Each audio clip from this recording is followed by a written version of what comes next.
So தமிழ்ல இருந்து இப்போ ஒரு கொஷின் பார்க்கலாம். இலக்கண குறிப்பில் தவறான பொருத்தம் எது தப்பாக பொருந்திருக்குன்றது கேட்டிருக்காங்க.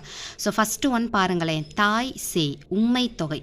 அடுத்தது முறுக்கு மீசை வந்தார் வேற்றுமை தொகை, கரும்பு தின்றான் அன்மொழி தொகை, வெண்குடை பண்பு தொகை. இதில் எது தவறாக பொருந்திருக்குன்றது கேட்டிருக்காங்க. ஓகேங்களா?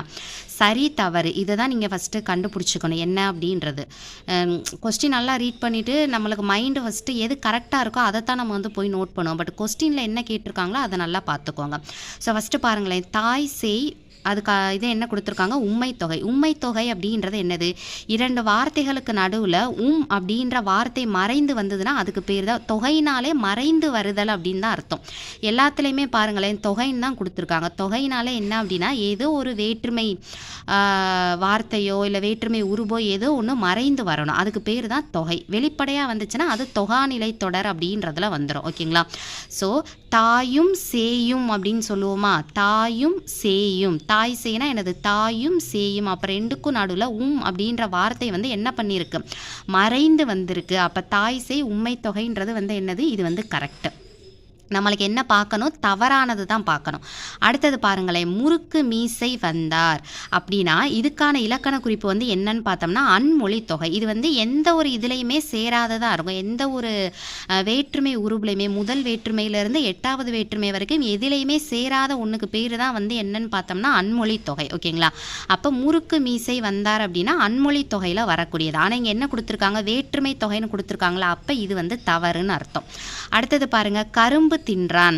நம்ம சொல்லல கரும்பை தின்றான். ஓகேவா? கரும்பை தான் திங்கிறான். கரும்பை தின்றான். ஐ அப்படின்ற வேற்றுமை உருபு மறைந்து வந்திருக்கா?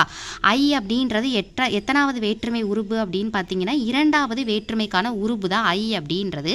அப்போ இது ரெண்டுக்கு நடுவில் ஐ அப்படின்ற 2வது வேற்றுமை உருபு மறைந்து வந்திருக்கு. அப்போ இது வந்து என்னது? வேற்றுமை தொகையில் வரணும். பட் இதுக்கு நேரம் நம்மளுக்கு என்ன கொடுத்துருக்காங்க? அன்மொழி தொகைன்றது கொடுத்துருக்காங்க. அப்போ இதுவும் தவறு. அடுத்தது பாருங்களேன். வெண்குடை பண்பு தொகை. வெண்குடைனா எப்படி அதை வந்து நீங்கள் பிரித்து சொல்லலாம்னா எப்படி சொல்லலாம்? வெண்மை கூட்டல் குடை இல்லைனா வெண்மையான குடை அப்படின்னு சொல்லலாமா? மை.